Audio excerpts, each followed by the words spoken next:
Programming বর্তমান তথ্যপ্রযুক্তির যুগে এই কথাটির সাথে আমরা প্রায় সবাই পরিচিত, কিন্তু আমাদের অনেকেই এই সম্বন্ধে স্পষ্ট ধারণা নেই। এটি আসলে কি তা জানতে আজকে আমাদের এই ভিডিও। কম্পিউটারের কথা বলি। কম্পিউটার অন করলেই হাজার হাজার ইনস্ট্রাকশন কাজ করা শুরু করে। আমরা কম্পিউটার অন করে মিউজিক শুনি। মিউজিক প্লেয়ার একটা প্রোগ্রাম, যার মধ্যে রয়েছে অনেকগুলো ইনস্ট্রাকশন।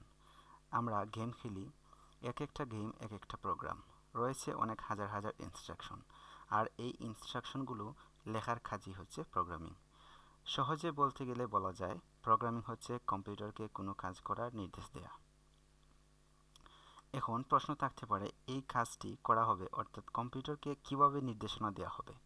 কম্পিউটার তো আমাদের ভাষা বুঝতে পারে না, তাকে বলতে হবে তার ভাষায়, আর সে ভাষা হলো 0 এবং 1। এখন আমরা যদি শুধু 0 আর 1 দিয়ে তাকে নির্দেশনা দিতে যাই, তবে তা খুবই সময় সাপেক্ষ এবং কষ্টসাধ্য হয়ে যাবে। এই জন্যই তৈরি করা হয়েছে প্রোগ্রামিং ল্যাঙ্গুয়েজ। প্রোগ্রামিং ল্যাঙ্গুয়েজগুলো এখানে একটি মাধ্যম হিসাবেই কাজ করে।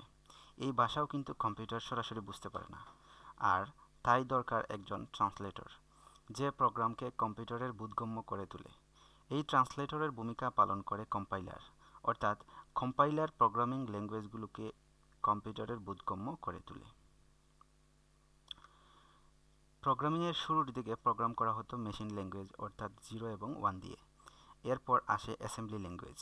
এই ল্যাঙ্গুয়েজ ট্রান্সলেটরের কাজ করে, অর্থাৎ এই ল্যাঙ্গুয়েজের ট্রান্সলেটরের কাজ করে অ্যাসেম্বলার।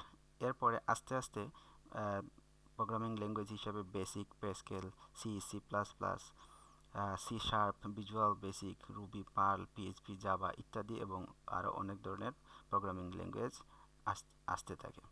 এগুলোকে বলা হয় প্রোগ্রামিং ল্যাঙ্গুয়েজ।